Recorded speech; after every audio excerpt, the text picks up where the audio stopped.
The Forum is silent now. Broken columns reach toward an indifferent sky. Tourists shuffle past, their sneakers scuffing against stones that once trembled under the weight of an empire. You stand here, in this graveyard of grandeur, and you wonder, what did it sound like when Rome was alive? Close your eyes. When you open them, the silence shatters. The air hits you first. It's thick, alive, carrying the sharp tang of wood smoke mixed with something else. Human sweat, animal dung, the briny rot of fish from the market. The temperature climbs as the sun breaks over the 7 hills, and suddenly you're not standing in ruins anymore. You're standing in the beating heart of the world's first megacity. 1 million souls pressed into a space that shouldn't hold them. This is Rome. 115 A.D., the reign of Trajan. And you're about to spend a day here. The sound comes at you in waves, hammers on anvils, merchants shouting in a dozen languages you don't recognize, the metallic scrape of cartwheels on stone, illegal during daylight, but the drivers risk it anyway because time is money and money is survival. Somewhere close, a woman screams at her children. Somewhere closer, a man laughs too loud, already drunk though the sun has barely risen. You start walking. The street is narrow, suffocating. 5-story insulae tower above you on both sides, their balconies leaning so close they nearly touch. Laundry hangs between them, dripping water that lands warm on your shoulder. The buildings are made of cheap brick and wood, packed with the poor who rent rooms by the week, sometimes by the day. 40, 50 people living in spaces meant for 10. You can smell the chamber pots being emptied from upper windows. The stench is medieval, primal, and it clings to the back of your throat. But look up. Past the sagging balconies, past the cracked plaster, you see it. The Colosseum. Massive. Impossible. Its limestone facade glows amber in the morning light. And even from here, blocks away, it dominates everything. It holds 50,000 people. You've never seen 50,000 people in one place.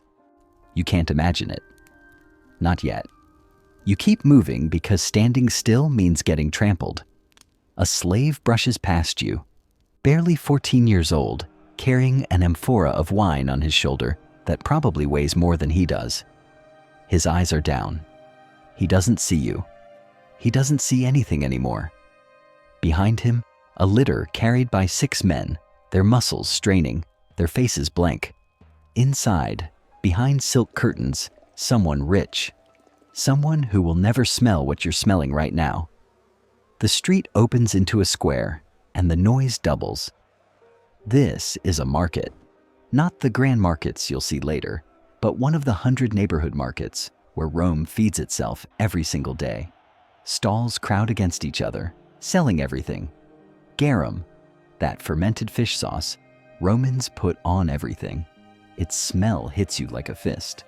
Bread still hot, stacked in pyramids. Olive oil in clay jars. A butcher hacks at something you don't want to identify. Flies swarming thick around the block. A woman sells flowers, their sweetness a brief mercy in the chaos. Another sells amulets, carved phalluses for good luck. Her voice hoarse from shouting the same pitch since dawn. You notice the people now. Really notice them. Most are short by your standards, weathered, their faces marked by lives harder than you've ever known. Tunics of undyed wool, brown and gray and cream. The wealthy few wear white, blinding white, their togas marking them as citizens, as important. They move differently. They expect the crowd to part. And it does. A child no older than 7 pulls at your sleeve. His hand is filthy. He's begging, but not with words. Just his eyes. You have nothing to give him. And even if you did, there are 20 more just like him within sight. Rome has no safety net. You fall, you starve, you disappear into the machinery of the city. He moves on. You wonder if he'll survive the week.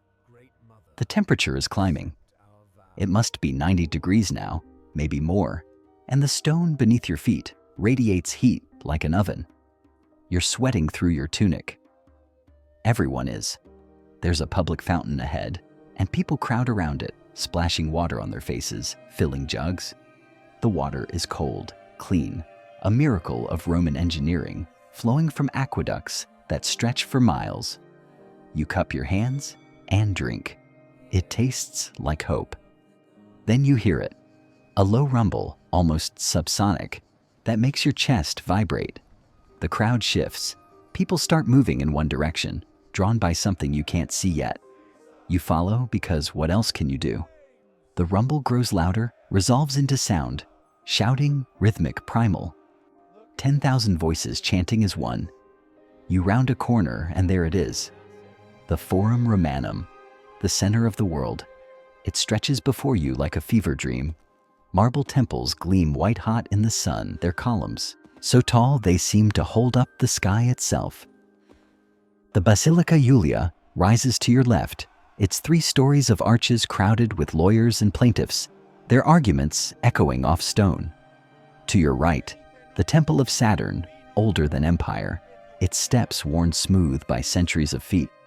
And ahead, dominating everything, the Rostra, the speaker's platform, where the fate of millions is decided by men with the right name, the right blood, the right connections.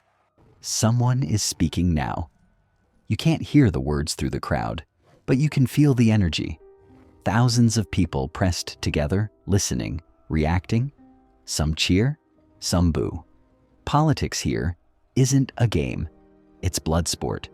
Reputations die in the forum. Sometimes people do too. You push through the crowd, trying to get closer, and the smells change again. Expensive perfume from the wealthy. Incense from the temples, thick and cloying. Sweat, always sweat, but also something else. Fear? Excitement? The forum is where empire happens. Every person here can feel it humming through the stones. A senator passes, surrounded by clients and bodyguards.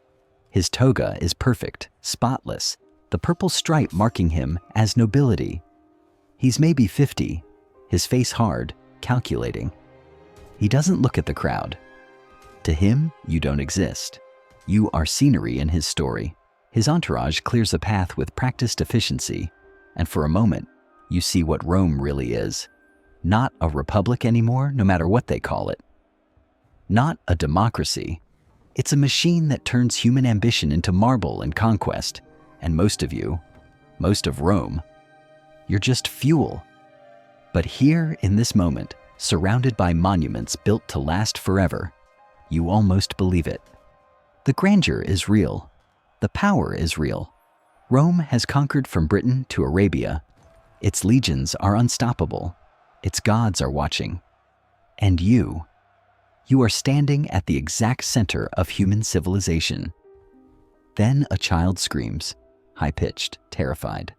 The crowd parts, and you see her, maybe 6 years old, separated from her mother in the press of bodies. No one stops, no one helps. In a city of 1 million, you can be utterly alone. Eventually, the mother finds her, scoops her up, and the crowd swallows them both. The moment passes. Rome keeps moving. You need to eat. Your stomach is tight, empty, and the sun is merciless now, directly overhead. You leave the forum, following your nose toward food. The streets here are wider, cleaner. You've entered a better neighborhood. The insulae are shorter, better maintained. Some even have glass in the windows, a luxury most Romans will never know. You find a thermopolium, a fast food counter essentially, with large clay jars sunk into a marble counter. Steam rises from them, carrying the smell of stew, lentils, vegetables. The owner is a freedman, his cap marking his status. Once a slave, now free, running his own business. The dream of Rome. You point to one of the jars and he ladles thick stew into a bowl, brown and oily and probably delicious. You eat standing up because there are no tables.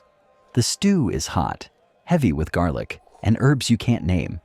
It fills the hollow in your stomach. Around you, Romans do the same. A carpenter, his hands scarred from tools. A scribe with ink-stained fingers. A woman with a baby on her hip, eating with one hand while the child pulls at her hair. This is how most of Rome eats. No kitchens in the insulae. Too dangerous. Fire is the silent killer of the megacity. Entire blocks can go up in minutes, wood and thatch and human flesh burning together while the fire brigades arrive too late or not at all.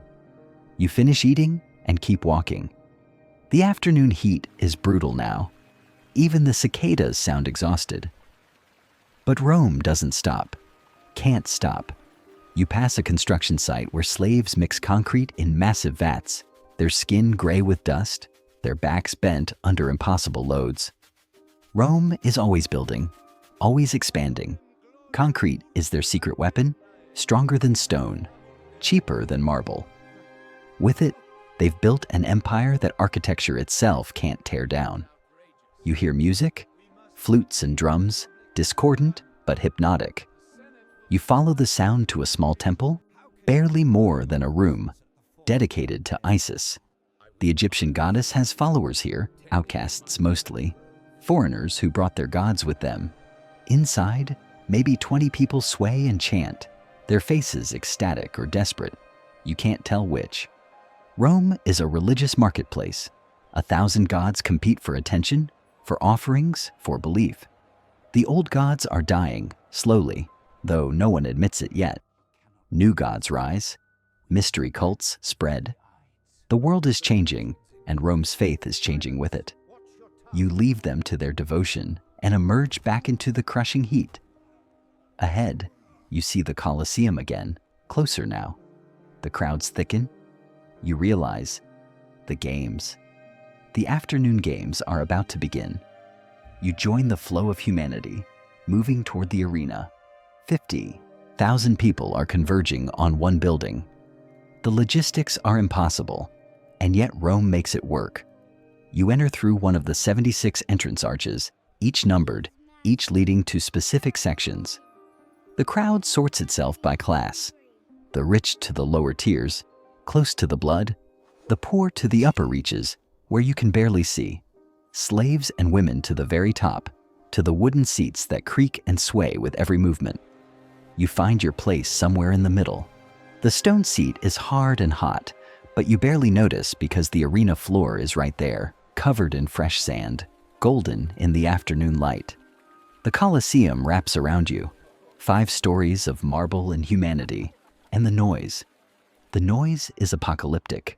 Conversations, arguments, laughter, the vendors selling wine and pastries, the bookmakers taking bets. It's chaos, and it's glorious. Then the horn sounds, the crowd roars, the games begin. What follows is spectacle beyond comprehension. Exotic animals from every corner of the empire, paraded and slaughtered. Criminals executed in elaborate theatrical ways that make your stomach turn. Gladiators, finally, emerging from the hippodrome beneath the arena floor, rising on platforms like demons from the underworld. They're huge, muscled, their armor gleaming. Some are volunteers seeking fame and fortune. Most are slaves or prisoners, fighting for a freedom they'll probably never see. The crowd knows their names, shouts them, loves them, hates them, bets on them. The first fight begins. 2 men with swords and shields, circling, testing. The crowd holds its breath. Then the first strike, a spray of blood on sand, and the Colosseum erupts. 50,000 people screaming as one, a sound that shakes the air itself. You watch, and part of you is horrified. Part of you can't look away. This is entertainment. This is justice. This is Rome showing the world what happens to its enemies and doing it with style, with budget, with engineering that makes death itself a performance art. The fights continue. Some are quick, brutal. Others drag on, the gladiators evenly matched, their exhaustion visible. When one falls, the crowd decides. Thumbs up, thumbs down. Though you can't tell which is which. The editor of the games makes the call. Sometimes the fallen gladiator lives, Sometimes he doesn't. The sand soaks up the blood. More sand is brought. The machine keeps running. Hours pass. The sun begins its descent, and the awnings above are adjusted to keep the crowd shaded. Slaves work the ropes, a ballet of engineering above the slaughter below. You realize you're numb. The violence has become background noise. You're not shocked anymore. You're Roman now, at least for today. Finally, the games end. The survivors are carried out on shoulders, heroes until next week when they might die. The dead are dragged out through the gate of death, their bodies disposed of in ways you don't want to think about. The crowd files out slowly, sated, arguing about what they saw, already anticipating the next games. You emerge into the early evening, and Rome has changed again. The heat has broken slightly. The light is golden, softer. Street vendors are lighting oil lamps, casting warm glows over their goods. The smell of cooking food is everywhere now. Bread, roasted meat, that eternal garum. Your legs ache from sitting. Your throat is dry. You need wine. You find a tavern, cramped and dark and perfect. Inside, men drink and argue and dice. The wine is cheap, sour, cut with water. It's exactly what you need. You sit on a wooden bench, worn smooth by 1,000 bodies, and you drink. Around you, Rome unwinds. A soldier tells a story about Britain, about the rain and the barbarians. A merchant complains about taxes. A prostitute leans against the wall, her eyes tired, waiting. The tavern keeper is an old man, his accent marking him as Greek. He's been in Rome 40 years, he tells you, and he's seen emperors rise and fall. He's seen fires that burned for days. He's seen triumphs where the streets ran with wine. He's seen Rome at its best and its worst, and he's still here, still pouring wine, still listening to the same complaints. Rome is eternal, he says. It has to be. What else is there? You leave the tavern as night falls fully. The streets are different now, darker, more dangerous. The insulae loom above like sleeping giants, their windows glowing with oil lamps and candles. 1,000 small fires waiting to become one big one. You hear singing from somewhere, drunken and off-key. You hear a couple arguing, their voices sharp through thin walls. You hear a baby crying, inconsolable. The moon rises over the Palatine Hill, where the emperor sleeps in his palace of marble and gold. Up there, the empire is managed, decisions made that will ripple across continents. Down here in the streets, Rome lives and dies moment to moment. Most of these people will never see the emperor. Most will never travel beyond the city walls. Their world is measured in city blocks, in daily bread, in survival. You find a quiet spot, a small square with a fountain. The water sounds peaceful, almost gentle. A few people sit on the fountain's edge, their faces illuminated by the moon and the distant lamps. They're talking quietly, their words lost in the night. You sit with them, a stranger in a city of strangers, and you rest. And then you think about it. Really think about it. 1 million people, living on top of each other, eating, sleeping, loving, fighting, dying. No electricity, no modern medicine, no sewage system that can really handle this density. And yet, they make it work.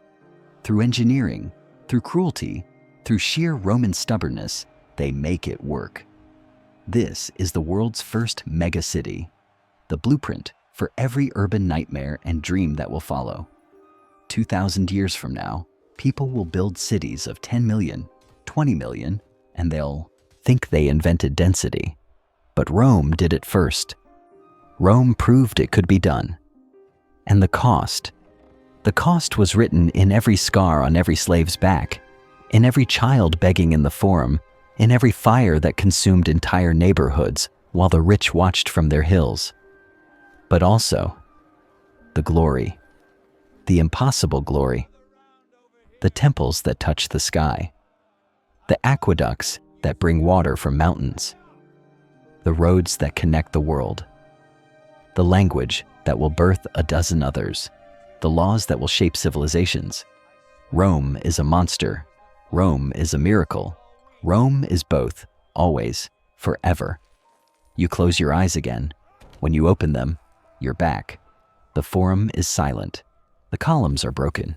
The tourists shuffle past. But you know now. You know what it sounded like, what it smelled like, what it felt like to survive a day in the world's first megacity. And part of you, a very small part, wishes you could go back. Just for one more day. Just to feel that alive again, even if it terrified you. Even if it exhausted you. Even if you knew, deep down, that Rome was living on borrowed time. That every empire falls. That these stones would eventually return to silence. Because for one day, you were there, in the center of the world, when Rome was everything, and nothing you'll ever experience again will quite compare to that.